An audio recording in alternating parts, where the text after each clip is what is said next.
The exiles step onto Korriban's ochre sand beneath jagged tombs in bitter wind.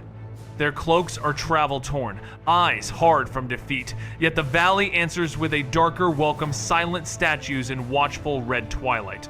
"We were cast out," one whispers, hand on a cracked hilt, "but not broken."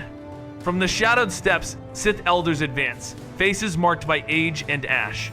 "You trespass," an elder says, voice like stone. "Learn our ways or be erased by them." The exiles trade glances. Ambition beats louder than caution. "Teach us," a leader says. "We will prove worthy." The pact is sealed in austere halls where torches hiss and lessons sting. Razors of doctrine cut away old loyalties. New power takes root. Strategy replaces remorse. A scattered order dies. The newcomers decide. An empire endures. They map the outer rim like hunters reading tracks, choosing worlds that can be bent, not shattered. Strength, an elder intones an order. Strength, the exiles answer, already planning legions and laws.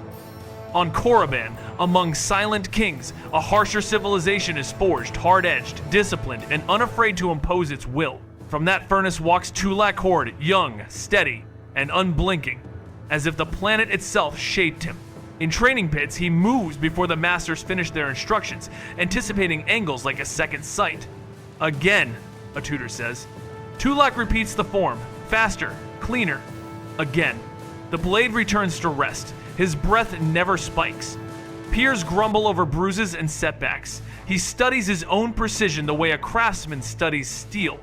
"You learn as if born to it," a master admits, cautious pride undercut by unease. "I was," Tulak answers. Not as boast, but as verdict. Where others wrestle for basic control, he threads dark current through every motion without being carried by it. "Hold your rage," a trainer warns. "Use it." He nods, eyes cool. The Academy's murmurs drift after him like banners. Gifted, relentless, inevitable. "He will climb," someone says. "He will replace," another mutters. Tulak does not argue. He simply arrives first to drills, last to leave, and meets each test as if the outcome was written the moment he stepped onto the floor. While acolytes chase secrets in dust-heavy vaults, Tulak keeps to the sparring rings where sand drinks sweat and the air thrums with practice blows. "Ritual will make you patient," a peer offers. "Victory will make me patient," Tulak replies, igniting his blade.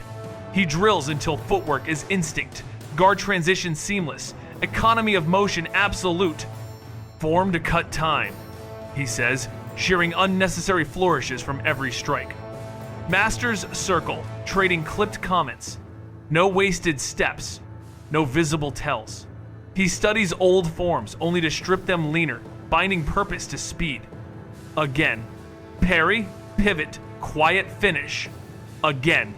He treats pain like a metronome, not a warning, each bruise a note that tunes the next exchange. In quiet moments, he rehearses without a blade, hands carving invisible arcs as if measuring corridors no one else can see. "Force first?" someone asks. "Steel first," he answers. "Force follows." By the end of each cycle, the ring is a clock he alone keeps. And the others, breathless and blinking, measure progress by how long they can stand in front of him. Advancement demands proof. Tulak gives it in the open, where excuses can't hide. He points to a veteran across the ring. "Stand with me." A hush. The warrior smiles without warmth. "You'll learn respect." "I already did," Tulak says, blade blooming. The clash is a storm contained. Short angles, compressed footwork, pressure that never overextends. "Yield," the veteran snaps through gritted teeth. "Prove me wrong," Tulak replies, tightening the spiral. A misread beat, then Tulak is inside the guard, hilt to rib, edge to wrist, clean disarm, no flourish. The weapon clatters. Silence cracks into low shot. Another challenger steps forward. Heavier stance, sharper eyes. "Different opponent," he warns, "same outcome," Tulak answers. They collide, he shifts tempo mid-phrase, forcing parries into mistakes, turning defense into debt. "Enough!" The masters call when defeat becomes repetition. Promotions follow, not as favor but as arithmetic. Tulak bows once, measuring the room with calm, unreadable eyes.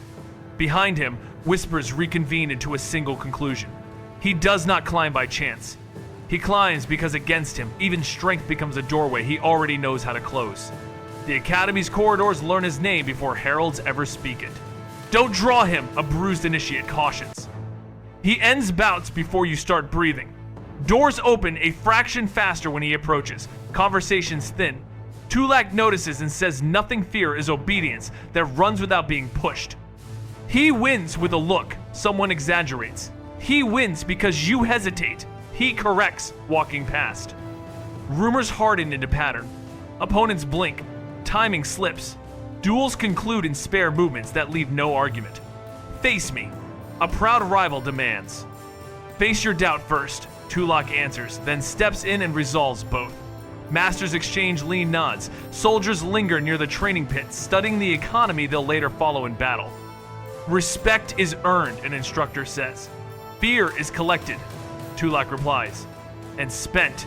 He does not shout. He does not posture. He arrives, measures, concludes. The lesson spreads faster than any proclamation. Challenging him is not bravery, it is poor calculation. By the time he approaches the wider war, the path before him is already cleared by stories that do his work before his blade ever rises. The black battle mask seals into place with a quiet click, and the room forgets the person beneath it.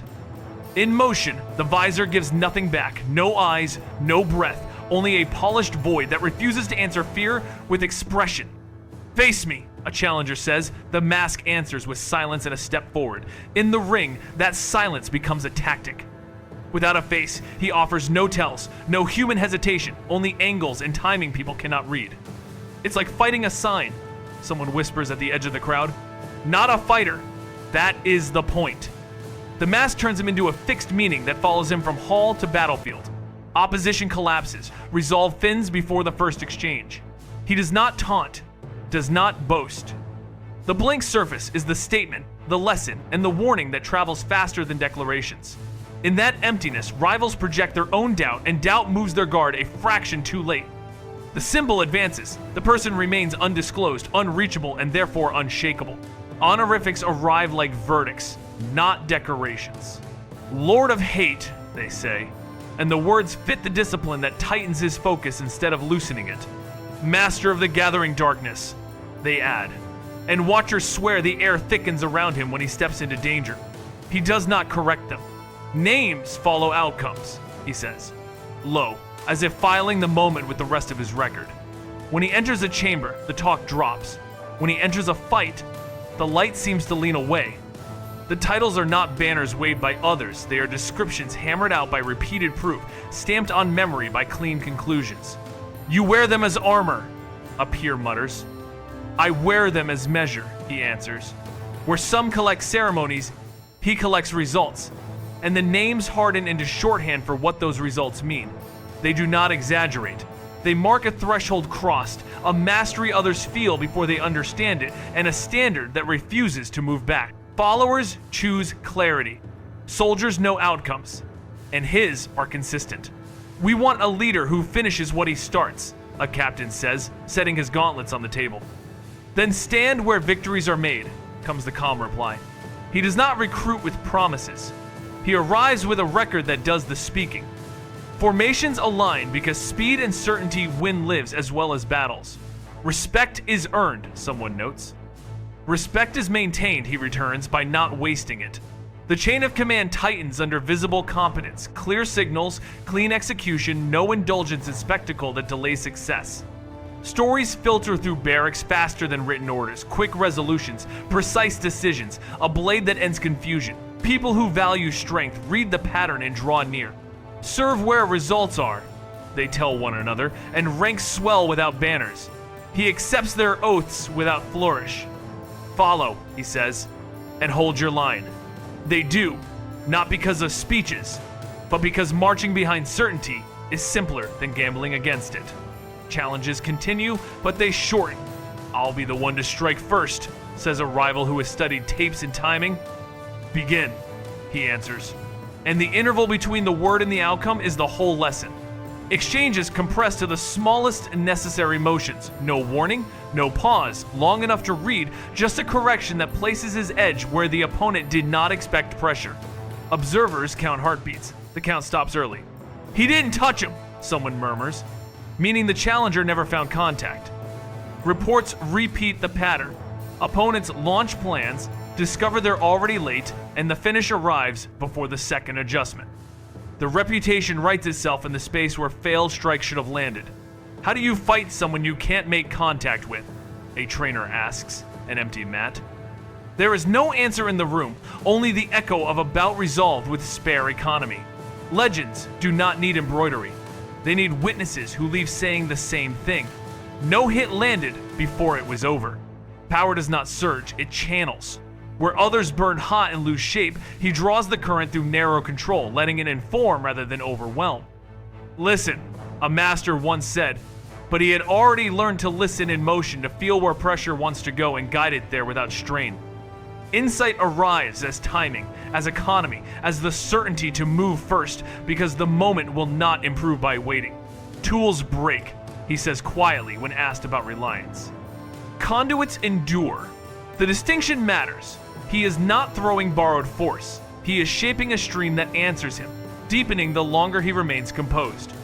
Those who watch closely do not see extravagance. They see restraint that amplifies everything it touches. He seems to become the thing he wields, and the thing he wields becomes the line that others cannot cross. "This is more than technique," an elder admits. He does not reply. He does not need to. The current carries the proof through every measured step. Whispers outrun marching boots. Garrisons rehearse surrender before the first shuttle scratches the sky. "He's coming," a sentry says, and the officer lowers his hand from the alarm. "Stand down. We sign before the streets burn." Courtyards fill with stacked rifles and quiet helmets. Doors open not to parley, but to acceptance of terms already decided by rumor. "No heroics," a captain mutters to his line. A story is not something you can block with a shield. The legend functions like siege gear that arrives days earlier than the army, prying at morale until hinges give without a strike. Messages leap system to system. Resistance collapses when his banner is named. Threat acknowledged. Governors transmit. Keys surrendered with the same efficiency they once used to lock gates. The pace of conquest becomes administration. The fear does the marching. By the time transports finally descend, the only movement left is signatures drying and battlements unoccupied, the outcome sealed by a name that traveled faster than any fleet. Ceremony follows results, not the other way around. "Kneel," an advisor says, and no one argues because the map already reads his way. The title is spoken, Dark Lord of the Sith, and nothing in the room changes because everything changed before this hour. This only confirms what battles proved, a commander says under his breath. The hierarchy adjusts around a center that has been stable for some time. Authority earned through repeated victories, maintained by fear that does not need to be renewed nightly. "You're not just another lord," a veteran remarks as seals are affixed. "You are the standard." Outside, the network of worlds that learned to surrender at a rumor now learns to move at a command. The title is recognition, not transformation. Power codified, not granted. Within that codex, policy tightens, lines harden, and the identity of Sith space takes its shape, as if the territory had been waiting to admit what it already was under his hand. With the throne secure, the search turns outward for worthy opposition. "Not trophies," he says. "Proof." The answer lies in a species built for countering everything Force users trust. The Dishadi are not contract blades, they are tradition shaped into pursuit, a lineage trained to track and end those who think power guarantees safety. Scouts whisper of worlds where hunters wait in ruins and shadows, measuring a target's energy more than footsteps. "We want the ones the Jedi avoid," he orders. Files list outcomes where sabers and abilities fail to decide a fight. "They are designed to resist you," a strategist warns. "Good," he replies. The hunt is declared, not as spectacle, but as a test that strips advantage from habit. Across briefing tables, the shape of the challenge becomes clear. This enemy reads the Force and treats it as invitation to close, not retreat. "Find the master among them," he says. "Bring him to the ring." The plan is motion. The intent is plain excellence, proved against the hardest counter. The name returned by scouts is Chem Val, among a people feared for patient hunts and final outcomes. He is marked as a shadow assassin, techniques refined beyond the common school, a discipline that steals strength while cutting distance. He drains power, an aide reports. He takes what you bring. Then I will bring enough to learn, comes the answer. Briefings emphasize what makes him singular, an ability to pull energy from an opponent mid-engagement, turning a duel into a contest of endurance already leaning his way. Not brute force, the dossier notes. Method. He has earned his place through results that leave no argument about his specialty. The objective is set with no flourish. Face the master of counters and measure skill, where borrowed advantage cannot carry the day. You want proof, a captain says. He is proof. There is no promise of quick finish, only the certainty that the test will expose whatever in you is real. Good, he says again, and steps toward a fight designed to deny comfort. Rules for most battles do not apply here. Throw him, a junior officer suggests. You will try, comes the dry correction, and nothing will move.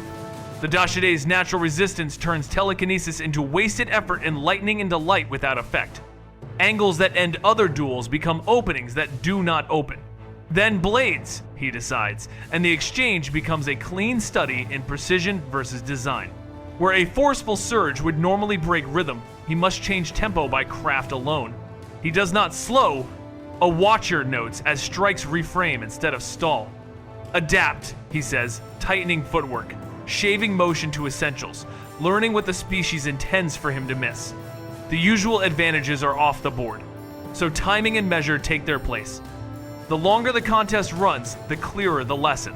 Some fights prove ability because they remove everything but it. No shortcuts, he says between breaths. No excuses.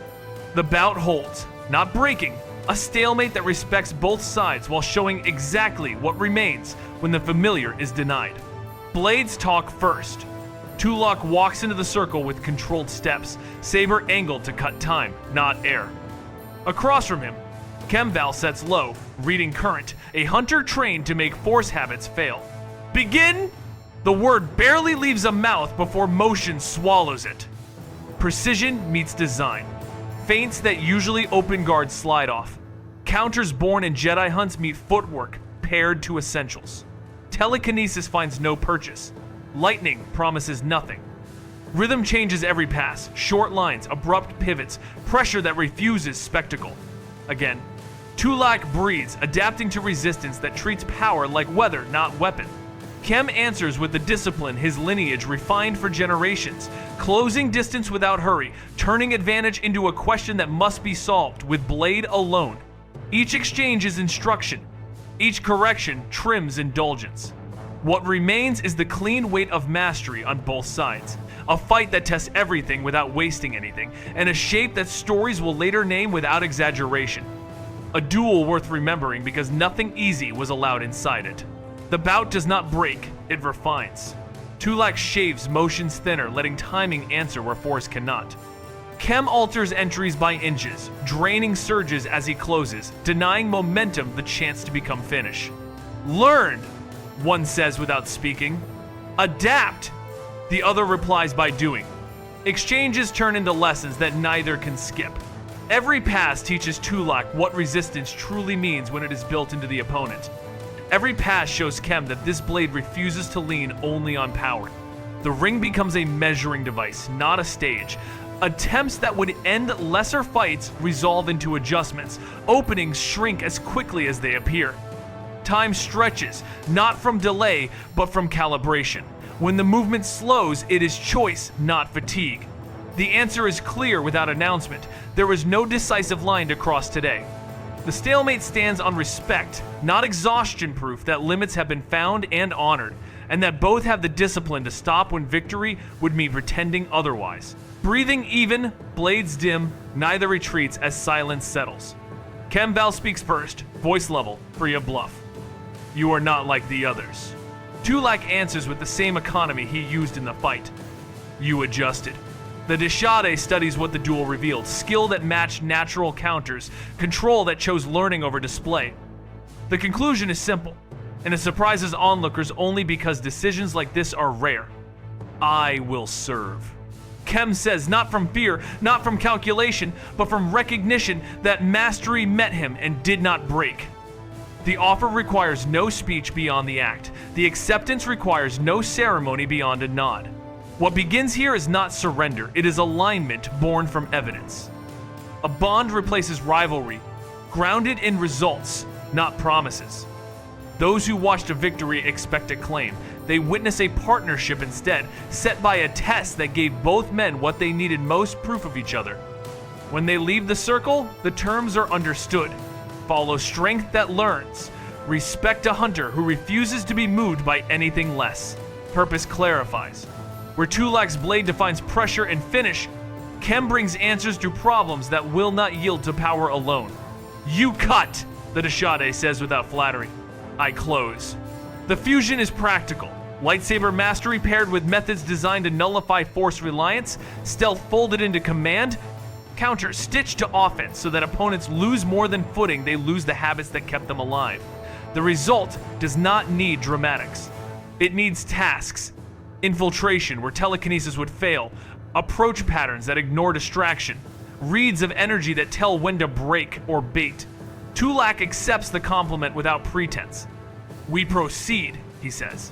And procedure is exactly what forms their lanes distinct, their aims shared, each improving the other by removing the need to compensate.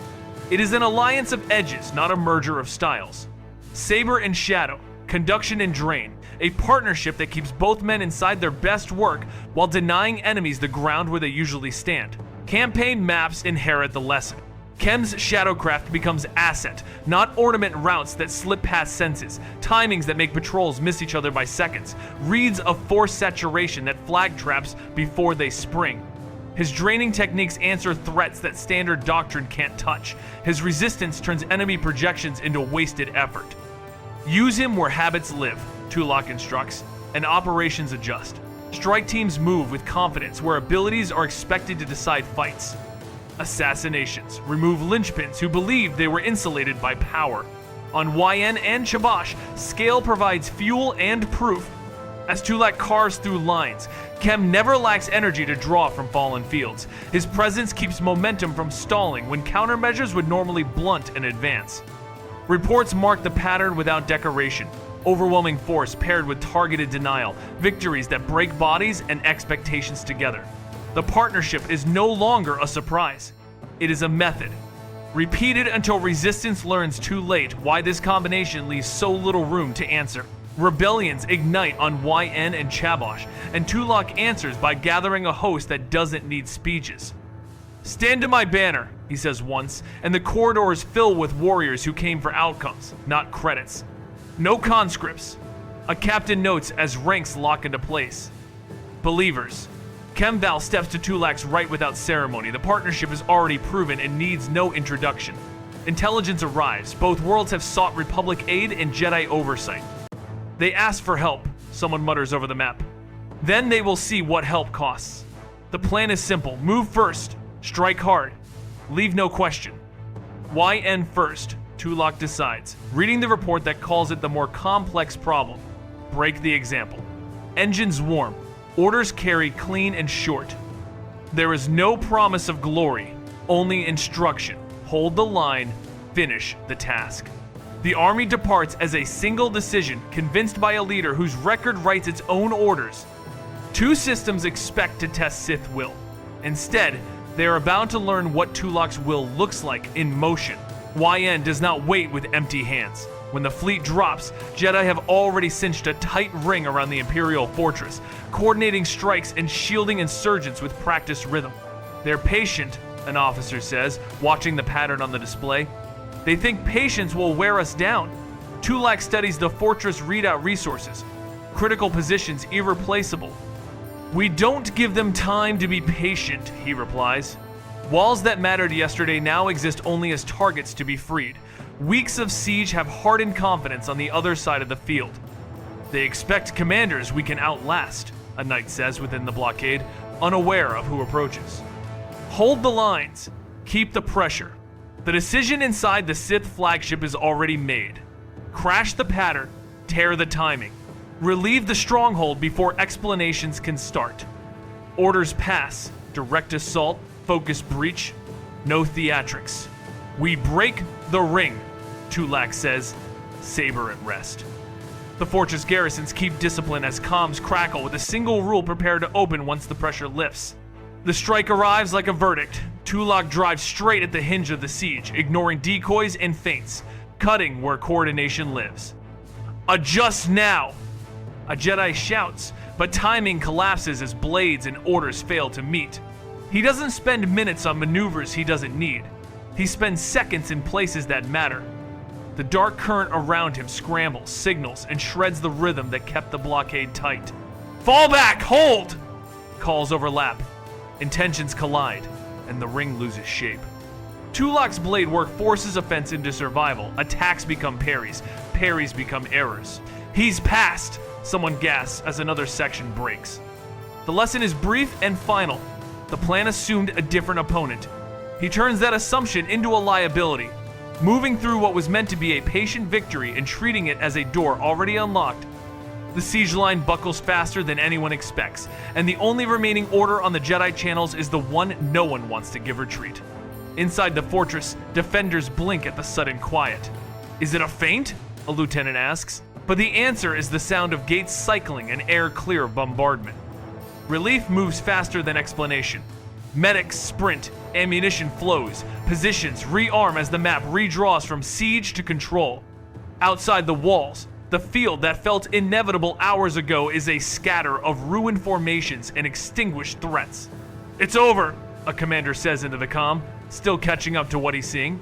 Tulak gives no speech to mark the moment. Secure the corridors, he orders. The fortress that could not afford to fall holds, not by miracle, but by a correction delivered at speed. Reports travel with the same efficiency as the assault. Blockade dissolved. Supply lines restored. Enemy cohesion gone. They trained for patience, someone remarks, walking the ramparts. He taught them urgency. YN has its answer, written in the lines of a fight that ended before defenders could even tally the phases they'd prepared to endure. There is no pause for triumph. Next world, Tulak says, and the name is already in every briefing. Chabosh!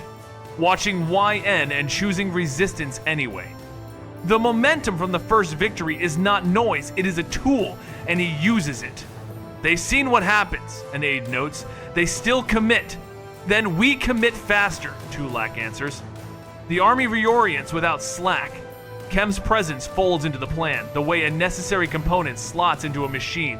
Chabosh prepares with allies and familiar tactics, expecting time to build a case for holding. The case collapses the moment the assault begins. This is not YN, a local officer insists. It won't be, but the method is the same and now sharper. Confidence multiplied, execution tighter, the advance pressing without giving space to think. The reputation built on the first field arrives ahead of the transports, and the result follows on schedule. Pivot executed, pressure maintained, the campaign moves as if a single breath connects the fortress gates opening on YN to the first positions breaking on Chabosh. Republic allied lines try to hold shape and simply can't.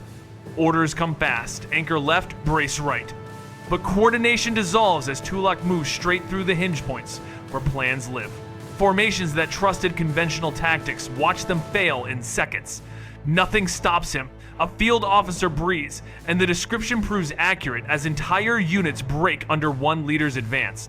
It isn't spectacle, it's pressure applied exactly where systems fail. A current that makes resistance feel pointless. Reports repeat the same sentence in different words. He moves like a force of nature, the blade ahead of the signal, the decision ahead of the defense. What should have been a measured contest becomes a collapse, patrol by patrol, flank by flank, until the map looks less like lines and more like fragments that will not reconnect. Fall back. Someone calls, but retreat has no quarter left. What remains on the ground is the pattern he imposes, clean, relentless, and final. The count that follows shocks even those accustomed to hard numbers. Across YN and Chabosh, over 1,000 Jedi fall-seasoned combatants who arrived expecting to stabilize rebellions and leave with victories recorded. Not learners, a survivor admits in a brief report, veterans. The distinction matters because it shows the scale. This isn't cutting through inexperience, it is erasing confidence built over years. The dark current around Tulak does not fade as hours pass. It intensifies, turning attempts at offense into hurried defense and then into mistakes that cannot be repaired mid-bout. The field notes are stark. Blades extinguished, formations scattered, command channels reduced to extraction codes and silence. What looked unbreakable in planning dissolves under contact with a method that never gives time back once it is lost. The image that travels with the numbers is of an opponent who does not slow, who forces a choice between immediate retreat and the end of options. The Order's strength shrinks measurably in days, and the lesson reads itself. Amid the wreckage of plans and the quieting of comms, Chem Val works in the medium he knows best. Where others spend strength to move the line, he draws it in, feeding on the energy that battle leaves behind, turning fallen force into endurance that does not dip. Enough to keep going, he says once, and there is always enough. The campaigns give him constant access to the very resources discipline is built to harvest, and he never lacks for power as the advances continue. This is not an indulgence. It is an application of a known skill that multiplies the army's staying power wherever he stands. Each cleared avenue becomes fuel. Each failed countermeasure becomes one less obstacle for the next push. Later, he remembers this period not by names of fields, but by the unbroken flow of strength, sustained without pause by the outcomes Tulak keeps producing. Together, method and medium reinforce each other until momentum feels less like speed and more like certainty that refuses to drain away. The message leaves the battlefields faster than fleets. Governors who once weighed the benefits of defiance begin weighing survival instead. Rebellion will be met with overwhelming force, the reports conclude, and with personal destruction for those who lead it. Worlds pause at the phrase and decide not to test its accuracy. The destruction of the Jedi contingents that came to help proves another point just as clearly. Outside assistance will not save anyone who chooses to fight this enemy. Think twice. Advisors tell councils who had drafted declarations. Many do, and those documents are never signed. The image that accompanies the rumor is not of banners or speeches. It is of a single figure whose arrival ends arguments before they can be made. Maps change accordingly. Fewer uprisings, faster submissions, quieter corridors on channels that used to carry plants. The galaxy understands what opposition now costs, and the understanding itself becomes a kind of order that spreads without needing to be enforced at every door. From these campaigns, a method emerges that others will copy without matching. Personal supremacy is the spear point, strategy is the shaft that drives it. He proves that mastery in combat, applied with clear intent, achieves results that raw power alone rarely secures. The partnership with Chem Val is part of the same lesson. Counters integrated with offense, restraint guiding pressure, intelligence aligning with strike timing. Do what works, Tulak says, and what works is repeatable hit where coordination breathes. Deny the enemy's habits, keep the tempo that ends choices. The psychological effect is not separate from the military result. It is the multiplier that follows every success into the next plan. In briefings written after YN and Shabash, this template is no longer a theory. It is the starting point. Saber-led breakthroughs, disciplined exploitation, targeted denial. The tone of future wars is set by a demonstration that leaves little room for improvisation on the other side. It is not flash. It is structure, and it holds. Aloysius Khalig arrives at the war camp with the confidence of a seasoned Sith Lord who expects to be welcomed, not tested. "You've built something rare," he says evenly. "I can strengthen it." He offers experience, forces, and political ties, not as competition but as reinforcement, making clear he will serve as a subordinate if that is the price of joining a proven power. Soldiers, nearby trade looks. A veteran with resources asking to stand beneath another's banner is not common. "You seek a place under my command," Tulak states, expression unreadable. "I seek to add weight to your victories," Khalig replies. Measured, certain that results will speak. The proposal is straightforward. He brings assets. Tulak gains a lieutenant who has already carved his own path. The atmosphere still hums with triumph from recent campaigns, and the timing feels precise, an ally stepping forward when momentum is high. Khalig's calculation is plain. Stand with the winner, prove utility, and make the coalition stronger than either side alone. The answer is no. Shock ripples through the staff when Tulak refuses. Not because Khalig lacks record or skill, but because bringing powerful newcomers into the inner circle carries risks that victories can't erase. Your abilities aren't in doubt, Tulak says, voice controlled. You're placed beside me, Island. He has learned that rapid admissions create problems that outgrow the benefits, and he will not trade stability for convenience. Khalig holds the silence, measuring pride against purpose. The dismissal would end most negotiations. Here, it redraws lines. If service is the issue, Khalig says at last, I will prove service. Tulak's gaze does not shift. Proving it is the only language that matters. Around them, officers return to their charts, but the room has already changed. The refusal is not insult, it is policy. The path in is closed to petition and open only to demonstration, and Khalig's choice is whether to accept that rule or walk away with nothing but intent. He chooses not to walk. Khalig does not ask for another audience. He creates one. He steps into the courtyard where the army can see and names Tulak's finest general. Stand with me, he calls, turning refusal into a public test. Soldiers surge to the edges, drawn by the audacity of an outsider challenging a leader forged by campaigns and personal victories. Reconsider, an officer urges in a low voice. No, Khalig answers. Let the field speak. The risk is absolute. A loss would end his bid and stain his name. A win forces a re-evaluation without a second request. Tulak watches without comment as the two circle. On your terms, the general says. On results, Khalig replies. It is a bet on the only currency Sith do not dispute combat superiority displayed where everyone can measure it. The choice of opponent is not insult, but strategy. Prove worth by beating the one whose status depends on consistent success. The ring tightens. The army holds its breath. Whatever follows will decide more than a duel. Steel meets intent, and Khalig's method shows why he survived long years among Sith. He threads technical skill through tactical reading, turning the general's assumptions into openings while erasing habits that usually carry a fight. You prepare, the general says, breath clipped. I adapt, Khalig answers, shifting tempo. Feints designed to bait a reckless strike instead expose spacing. Counters arrive where overconfidence expects compliance. The contest becomes a study in how planning and unflinching adjustments can overrun raw advantage. When momentum tries to tilt, Khalig refuses to chase it. He resets angles, denies rhythm, and turns initiative into a steady climb. The finish is not a lucky break. It is control asserted until resistance has nowhere left to stand. Silence holds, then breaks as the outcome registers across the ranks.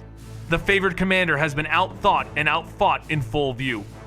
Even Tulak's eyes narrow, not in anger, but in recognition that this was no accident. Confidence, here, came with proof. Tulak steps forward, decision already made. Pride would refuse the man who forced his hand. Pragmatism accepts what the field just showed. You sought to stand beneath my banner, he says. You have earned that place. Khalig bows once, not as victor over a rival, but as lieutenant acknowledging command. The integration is clean because the terms are clear, service proven, value established, authority preserved. Within days, responsibilities shift without ceremony, with purpose. Khalig takes charge where his strengths matter most, and the troops who watch the duel now watch his orders move with the same clarity they saw in the ring. You understand why you are here, Tulak says later. To contribute, not to compete. To contribute, Khalig confirms. The army reads the outcome as efficiently as its leaders. Talent admitted by demonstration becomes stability, not disorder. The upset victory has done its work. The alliance begins on proof, not promises, and the campaign machine tightens another notch around results. Khalig's elevation is swift and visible. Chief Lieutenant, the herald says, but the title matters less than the effect. He steps into command without fraying Tulak's authority, translating intent into plans that move cleanly from table to field. You strike, I structure, Khalig notes, already redistributing assets to support the next push. Officers who once eyed him as an outsider fall in line when his orders shorten supply delays and match reinforcements to the hour. Keep it efficient, Tulak says. Keep it decisive, Khalig answers. The pairing is practical, not ceremonial. Tulak's focus on direct confrontation now runs through a frame built from logistics, intelligence, and political reading that prevents victories from stalling. The army feels the difference as gaps close and initiatives synchronize. He compliments you, a captain remarks. He contributes. Tulak corrects, and the lines tighten another notch. What follows is not a reshuffling. It is an upgrade that leaves no room for guesswork. Only a single direction of travel forward under one banner with two minds driving it. Coordination becomes weapon and shield. Tulak and Khalig operate like interlocking gears. Saber-led breakthroughs planned to the minute. Exploitation routes pre-cleared. Withdrawals designed to look like traps because sometimes they are. Converge. Khalig signals, and 3 columns arrive as one. Press, Tulak says. And resistance finds its options already priced at failure. Worlds that might have resisted ordinary conquest fold when confronted by schedules that don't slip and forces that don't drift apart. This is how you build, Khalig observes, eyes on a map that's getting simpler as enemy symbols disappear. This is how you finish, Tulak replies, moving the spear point where coordination breeds and then removing that breath. The effect across systems is devastating because it is repeatable. Intelligence, feeding operations, psychology, bending defenders before contact, the machine proving it can conquer anything it targets.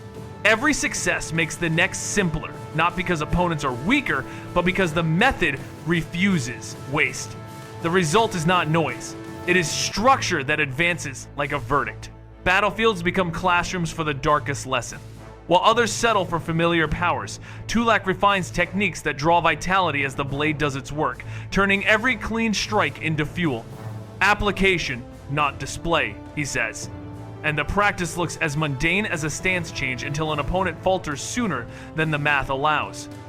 The process is smooth enough that many never notice until strength slips like sand. Do you feel it? A knight whispers, knees dipping. You're late, Tulak answers, and the finish is already arranged. These are not pageant rites. They are practical tools honed to make him unstoppable, not by spectacle, but by endurance multiplied at contact. Reports struggle to describe the moment when a duel turns into an equation the other side cannot balance.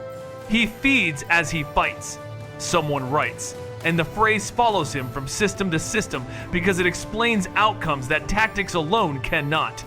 The technique joins his blade as signature, a quiet engine that never stalls. The longer the fight, the worse it gets for them.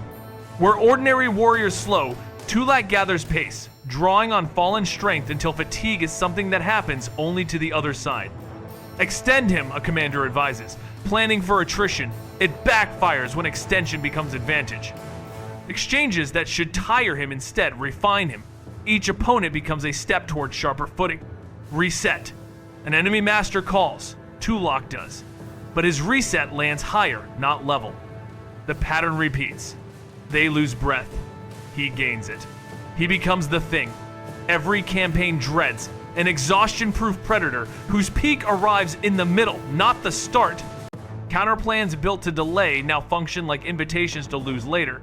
He won't fade, a watcher realizes as parries turn to slips and slips to endings. What defeats others, time serves him, and the field understands too late that the clock is not neutral. It leans toward the one who refuses to wear down while everyone around him does. Fear evolves from rumor into rule. It is no longer just that Tulak arrives, it is that falling to him feeds him, and everyone has read the line. If we break, we strengthen him, a lieutenant warns, and morale drops a degree before first contact. Stories race ahead. Each defeat adds to the next. Each failure returns his stamina in the enemy's hands. Do not become his resource. A Jedi counsels, but caution cannot rewrite physics on the ground. The knowledge that your own loss will empower your killer hollows courage in ways bombardment never could. Titles and legends keep pace with the math lord of hate, gathering darkness, but now the numbers explain the shadows. Resistance undermined before battle because the cost curve tilts toward him the moment blades ignite. Decide quickly, governors murmur, signing rather than testing the theorem. The lesson saturates the map. To oppose him is to bankroll him, and fear learns how to calculate. Endurance and precision refuse to fade. Extend him, an enemy commander urges, believing time will slow the advance. Instead, Tulak's pace steadies into something unbroken, each exchange cleaner than the last. Reports travel ahead of transports, stories of a warrior who does not tire, whose blade seems to arrive before orders finish forming. "He was there," a survivor mutters, and then it was over. The legend starts to outmarch the legions themselves. Worlds hear the name and make decisions before scouts arrive.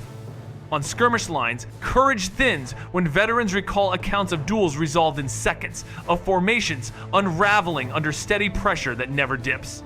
"You cannot wait him out," a captain warns. The warning becomes a policy among enemies who still choose to stand. Every victory multiplies itself.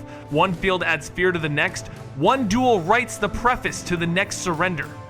The reputation becomes a weapon that strikes first, quiet, exact, and already shaping outcomes before the first command is spoken. Honors arrive like measurements, not ornaments. Lord of Hate, the rank and file say, and the title fits the cold focus that bends resistance. Master of the gathering darkness, they add, because shadows seem to close ranks around him when he moves. He does not contest the names, he earns them and moves on. The recognition mirrors his place in the order mastery set at the peak of Sith identity, not by ceremony, but by outcomes that no rival can match. "Follow the strongest," warriors tell one another, and the standard narrows to a silhouette in a black mask. Under that image, campaigns align, discipline hardens, and the map changes the way steel changes shape under a hammer that never misstrikes. In chambers where decisions bind worlds, his presence shortens debate to a line, power proven, fear maintained, dominance projected.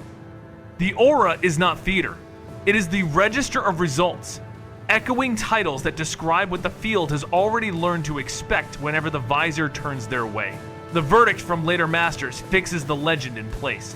Greatest duelist among the Sith, Kreia will say, and the judgment carries the weight of someone who has studied ages of technique and found one name at the summit.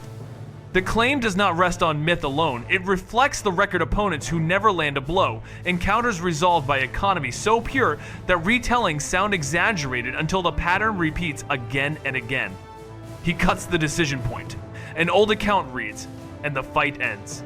In halls where history is compared, that economy becomes the benchmark. To be measured against Tulak is to be measured against clarity. Even those who fear his methods accept the conclusion because outcomes leave no room for argument.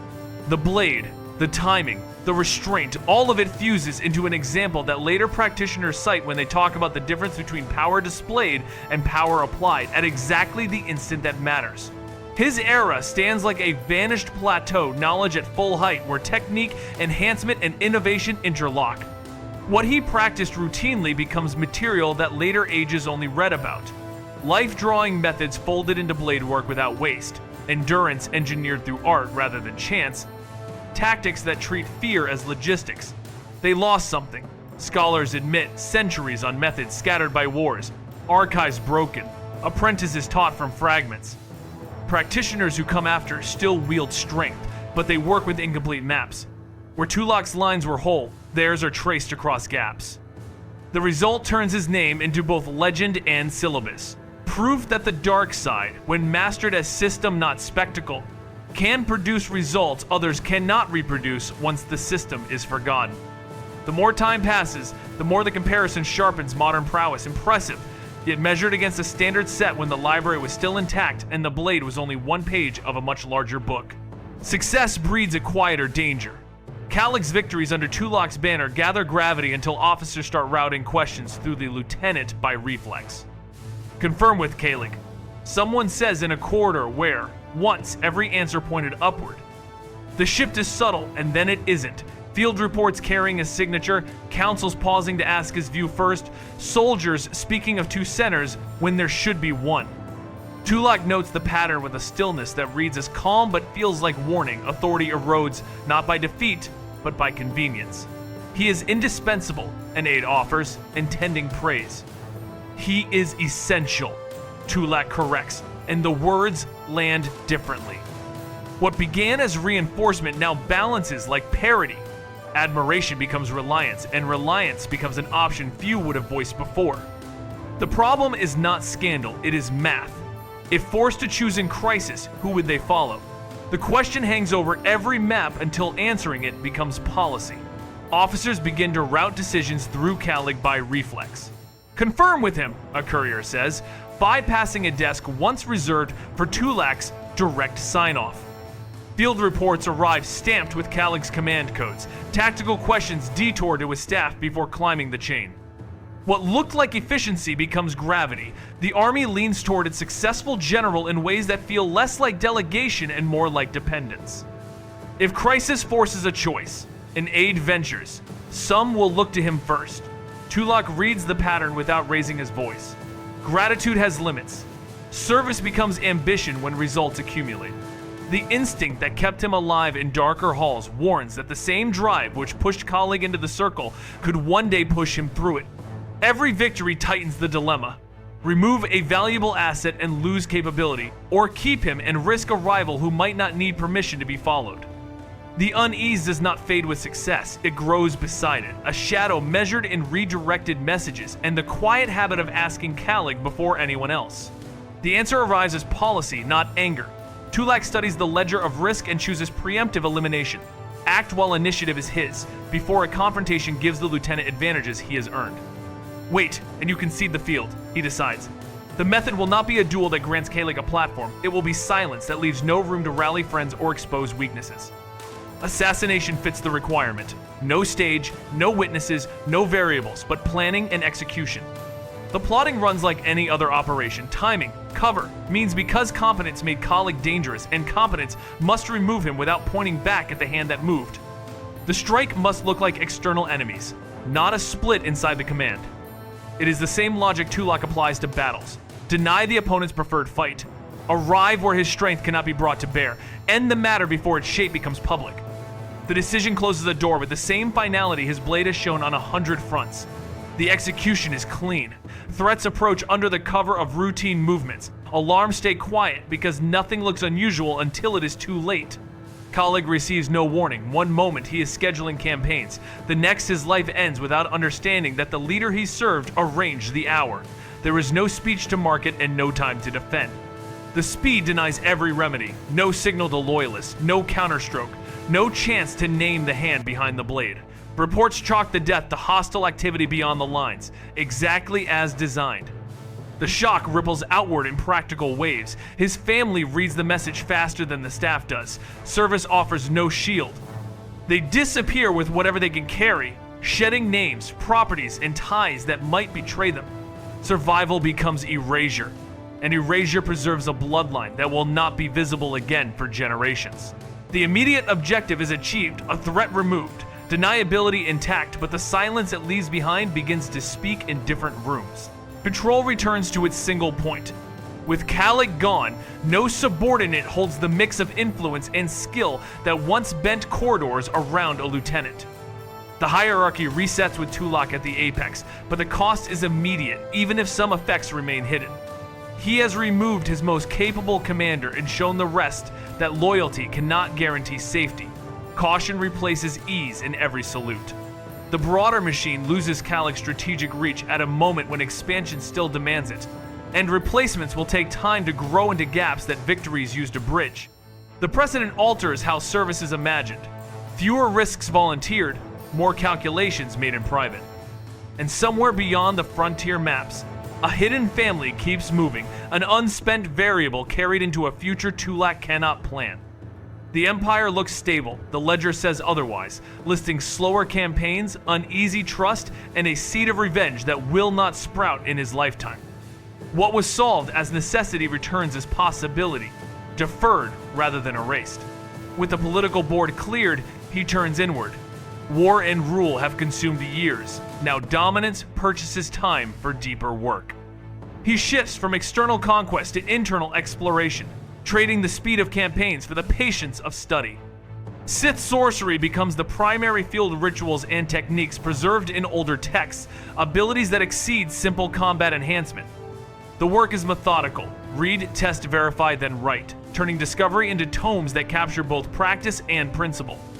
He is not collecting curiosities. He is building a system and recording it so thoroughly that others could follow if they were disciplined enough. The research asks for dedication instead of spectacle. for years of careful attention where a single mistake can destroy more than a battle ever could. In private chambers, the same precision that ruled his blade now rules his notes, and the result is an archive that stands beside his conquest knowledge arranged to outlive its maker. The Empire advances more slowly. The mind that built it advances in another direction entirely. Quiet halls fill with pages, not cheers. "Write it down," he says, and the stylus keeps pace with his discipline. Tomes stack like fortresses of ink methods, principles, careful notes that turn dangerous arts into a system someone worthy could follow. At the center, he forges a personal holocron, the crown of his scholarly work, a pyramid that teaches, questions, and withholds, an interactive master that guides the capable and denies the reckless. "Guard what matters," he instructs the device, sealing his hardest-won insights where paper cannot reach. Its purpose is not display, but preservation, advanced lessons arranged to survive their maker. If they are ready, he allows. Let them learn.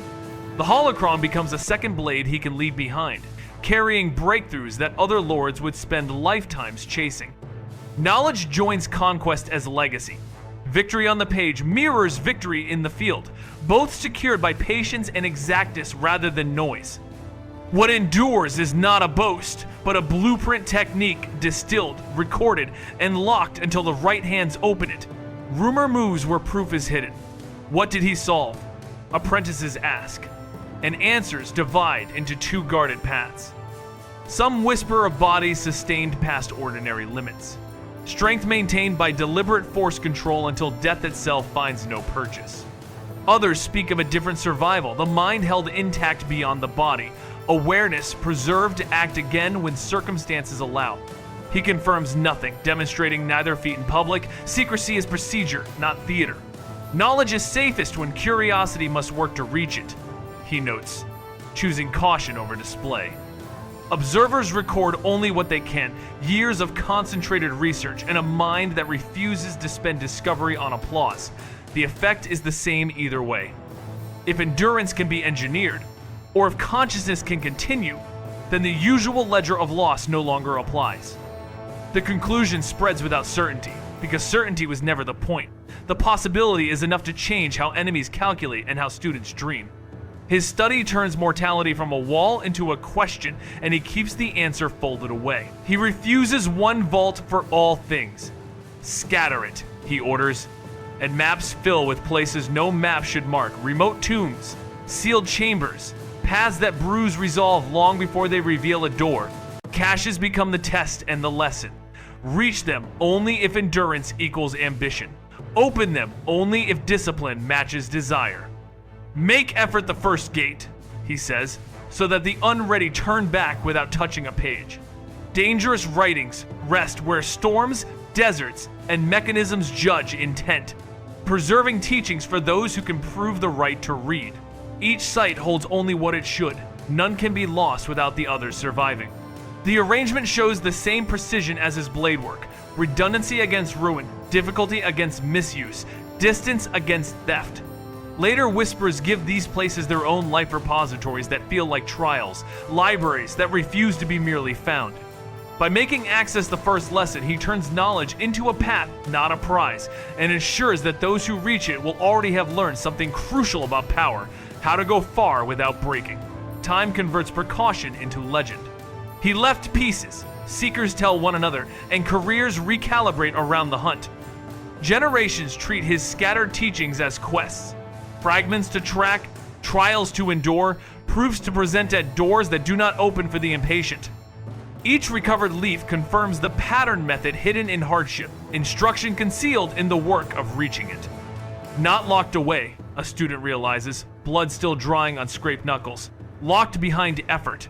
The pursuit becomes its own order of study, a way to measure worth by persistence rather than lineage. Meanwhile, the choice to distribute rather than hoard saves the archive 100 times over. When one vault fails, another waits, its tests unblunted. The long arc of his scholarship extends beyond his life without needing a name chiseled over a gate. The library exists everywhere and nowhere, and the act of seeking is already part of the education he intended. In this, too, He wins by making learning require the very traits his writings demand. Study does not stop expansion. Keep moving the line, he instructs, and scouts range far while he reads and records. In the Outer Rim, they chart a system whose position and resources fit long plans perfectly worlds with the right distance for safety and the right substance for permanence. Reports flag one planet above the rest. Conditions align with doctrine and logistics, a place that can be held, supplied, and made central. Mark it, he says, seeing how a remote redoubt can outlast wars. The find is not luck. It is the product of a machine that never truly sleeps, research by lamplight, command by signal, discovery woven through administration. As tomes grow and the holocron learns to teach, the map grows, too, acquiring a future anchor that later ages will treat as inevitable. Scholars will argue about dates and names. Soldiers will remember only that the order to move came quickly and changed everything. The Empire gains a hidden heart, while the library gains another page. Both are built to last. Engines burn toward a redoubt no one else has marked, and the order is simple. Take it and make it last. Mark the system, he says, reading reports of remoteness and abundance that sound like a blueprint for permanence. Scouts list worlds. One name repeats until it becomes a decision, Dromund Kaas. He does not delegate the moment. I will lead, Tulak states, and the fleet folds around the target while ground teams map strong points, supply arcs, and lines of approach. Resistance measures its chances, then measures his reputation, and the calculation ends the same way it does elsewhere. Secure the capital, then the orbitals, Khalig's former staff would have said. Now the instructions come from Tulak alone, and they land with the weight of certainty. The system's distance buys secrecy, its resources buy a future. This is not a station, he tells his commanders. This is a foundation. When the banners rise, the message is already traveling ahead of couriers. The Sith have claimed a heart far from prying eyes, and it will not be pried loose. Time proves the choice. If everything burns, where do we stand? A minister once asked.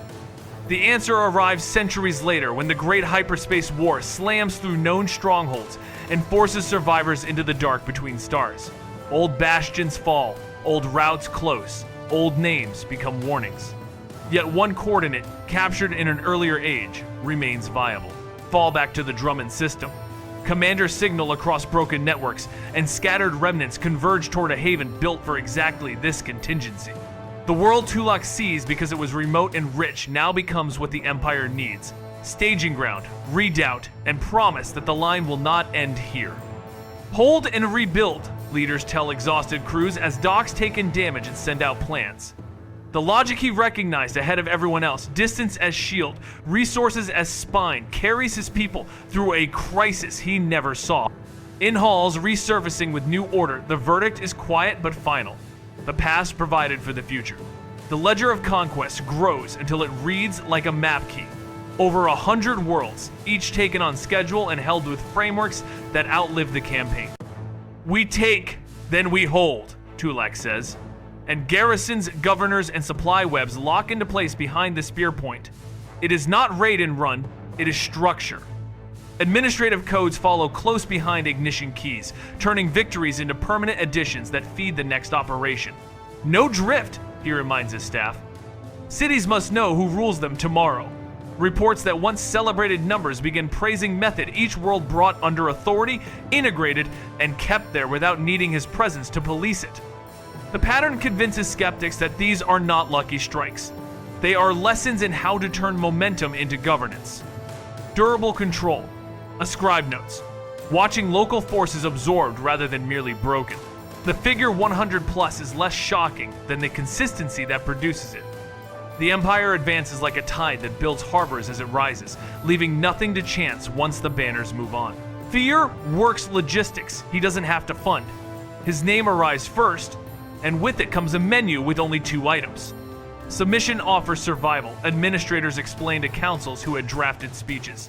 Resistance offers ruin, many choose quickly. In system after system, officials sign before the fleet breaks orbit, sparing soldiers and spending dignity because the alternative is public failure and private finality. The effect multiplies. Fewer battles, faster integrations, smoother tax lines. His reputation conquered us, a governor admits, handing over codes while troops still deploy.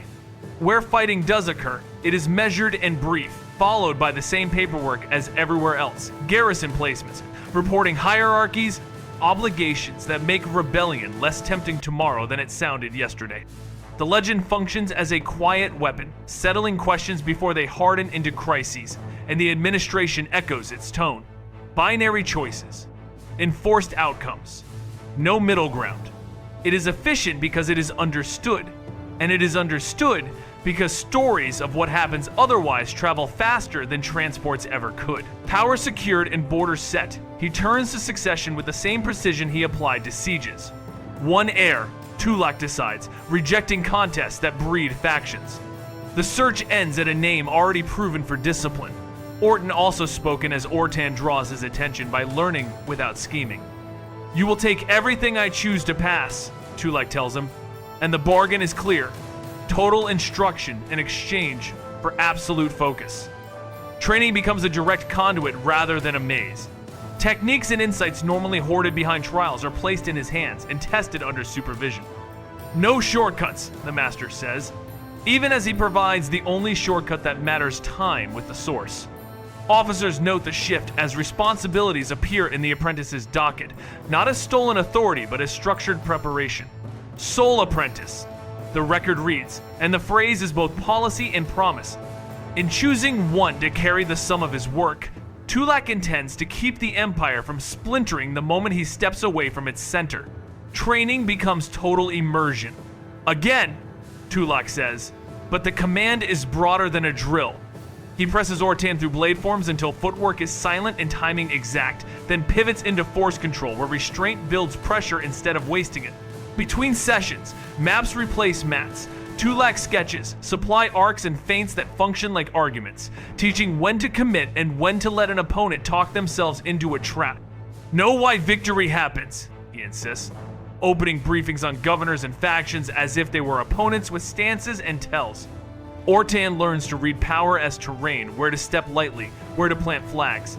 Technique, strategy, politics, Tulak counts off, passing on lessons other masters hide for decades. Carry all of it. The apprentice doesn't collect tricks, he absorbs a system, tactics linked to logistics, pressure wired to policy, a blade that arrives with a plan already wrapped around it. When Tulak ends the day, it is not with praise but with harder problems. Solve them, he says. Then we sharpen you again. Proximity shifts into partnership. Ortan's reports stop looking like student work. They read like orders awaiting a signature. Walk me through it, Tulak says, and the apprentice does threat by threat, corridor by corridor, until the room is moving on his cadence. Sensitive operations that once stayed in the master's hand now run through a shared channel. Covert insertions, delicate petitions, calls that remove problems before they become policies. You will accompany me, Tulak decides before a high-stakes parley, and Ortan answers without hesitation, already holding the brief. Officers notice the weight change. The apprentice is no longer orbiting lectures. He's inside the calculations that decide who lives with their rank intact tomorrow. He hears what I hear, Tulak tells a wary aide, ending the debate.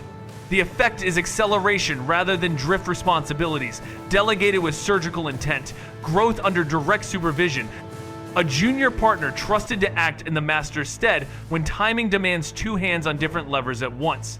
The circle tightens, not around secrecy, but around competence that now speaks with two voices. Loyalty presents like armor, but ambition moves under it like breath. Ortan bows on schedule, answers cleanly, and never misses the word master. Yet inside that perfect discipline, a question starts to harden. Does continued dominance above him serve the future he's now capable of carrying? You teach me to decide, he thinks. So I am deciding. No boast, no open angle, just capacity swelling against the edges of its role. Tulak recognizes the paradox too late to ignore it. Creating an heir means creating someone able to challenge the throne that made him. Hold your place, he warns in quiet counsel. I will, Ortan says, and means it for now. The rooms grow cooler after strategy sessions. Silence lengthens where praise might have lived. Skill becomes certainty, certainty becomes reach. Reach becomes the thought that doesn't need to be spoken to exist. Outwardly, nothing changes. Reports filed, orders executed, deference observed. Inwardly, a line appears that only one of them can cross. The lesson that built him becomes the lever he may one day use. Courtiers smell the weather shift. Conversations stop a beat too quickly when Tulak enters. Glances measure alliances that did not require measuring last year. "Hold to duty," he orders, and duty answers. But the corridors now trade in whispers and contingency. Amid the calculations, one presence remains unaltered. Chem Val steady, literal, uninterested in ladders. "You are the constant," Tulak tells him after a council that felt like fencing with fog. That constancy creates danger. Enemies who cannot reach the master look for the friend he values most, and the thought of losing Chem to poisons, lies, or leverage begins to press like a hand on Tulak's chest. "They would go through you to reach me," he says, and the Deshade only nods, reading threat as work, not politics. But this arena is not a battlefield. It is a room full of traps with no sound. The court thickens with intrigue. Loyalty becomes a liability for those who cannot play that game. Tulak weighs the board and understands. Protecting Chem may mean removing him from it.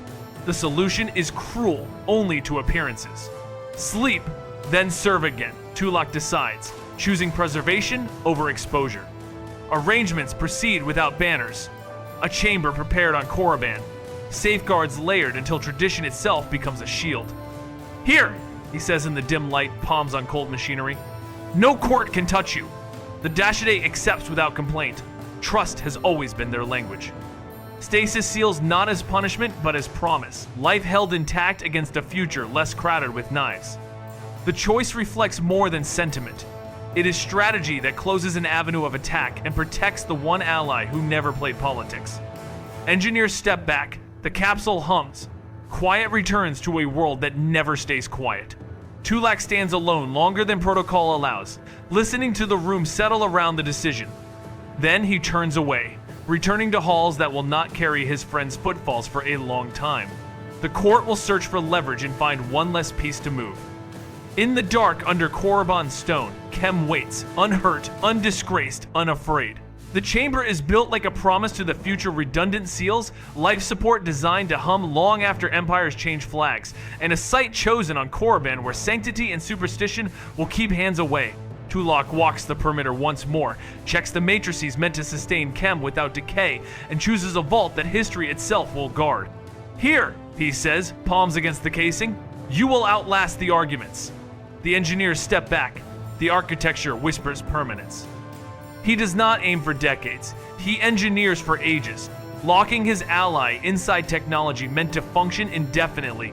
Hidden beneath the stone where later a lord's tomb will rise, knitting eras together by place alone. The design refuses failure. Systems that maintain balance across vast spans of time, shielding a sleeping warrior from both decay and discovery. When the seal closes, the mechanism becomes more than machine. It is a decision set to endure, so that loyalty survives where politics cannot. Silence where Chem once stood changes the texture of the halls. Courtiers measure each other with brighter eyes. Officers route favors sideways. Every answer seems to come with a price. Tulak notes the shift without comment, with the one ally beyond intrigue removed. Only the ambitious remain near him, and their smiles read like calculations. Messages that once ended at loyalty now detour through personal agendas. For the good of the Empire sounds a shade too rehearsed. He had protected Chem from this, now he must protect decisions from those who would turn proximity into leverage. The chamber on Korriban does its work far away, safeguarding the friend he trusts. Here, the vacancy draws opportunists into the center, eager to test how close they can stand without burning. The effect is subtle and unmistakable. Security by absence for one, exposure by crowding for the other. In the quiet, after councils adjourn, Tulak recognizes the cost of preservation, surrounded not by devotion, but by ambition that never sleeps.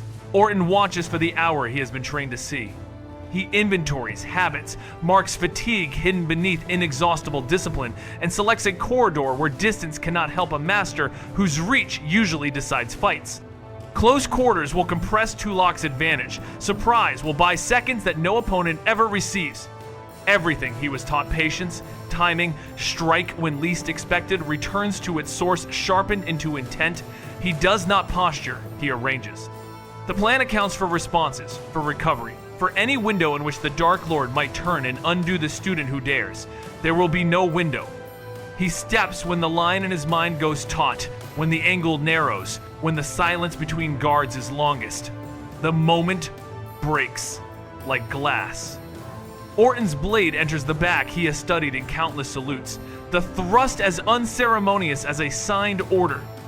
It is not rage, it is arithmetic, applied at the one range where Tulak's economy cannot immediately rewrite the outcome.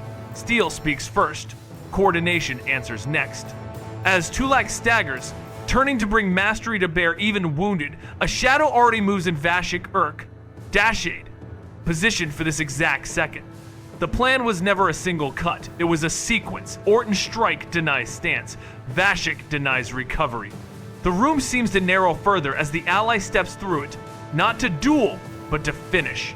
Tulak would have survived a wound like this he has before if time had been left him to marshal the arts he refined. Orton has accounted for that, arriving with a partner who turns the possibility of healing into a trap. No proclamation, no taunt, only execution synchronized to remove the master's choices. The betrayal unfolds as procedure.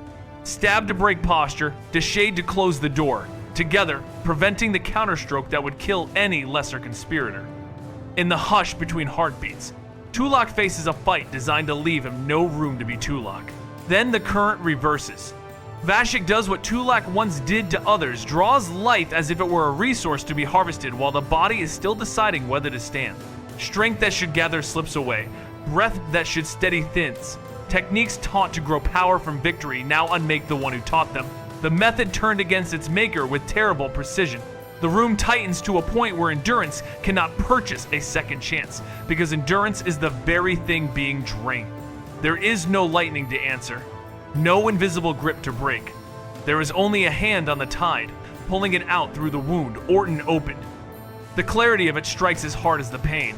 The tool that fed 1,000 triumphs ensures this ending. The apprentice brought the perfect counter. The ally applies it without excess. What remains is subtraction of force, of motion, of options until the ledger reads 0. The floor that saw so many plans drawn up witnesses the last one conclude. Tulak feels the quiet he once left in others, the helplessness he imposed, now returned with interest. Orton stands where a student once stood. The Dashade holds the line that cannot be crossed back. The end is not theatrical, it is efficient. Life drains, breath shortens. The body that carried wars refuses another command.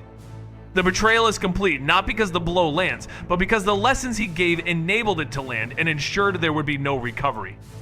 In that final clarity sits a single truth. The student he elevated arranged this hour and saw it through. When the light fails, it is not only a warrior who falls, but an era that believed one will could shape worlds alone. The chamber on Korriban holds the friend who cannot be harmed by this. Here, the master who built that safeguard dies. The title passes by tradition. The man passes into history. Orton steps into the council chamber without flourish and lets silence do the announcing. By right of conquest and design, he says, voice steady. The mantle passes. No one corrects him. The order understands how succession works in this house. Seals change hands, guards realign, and the signatures that matter appear beneath a new name. Carry the banner, a commander mutters, eyes down.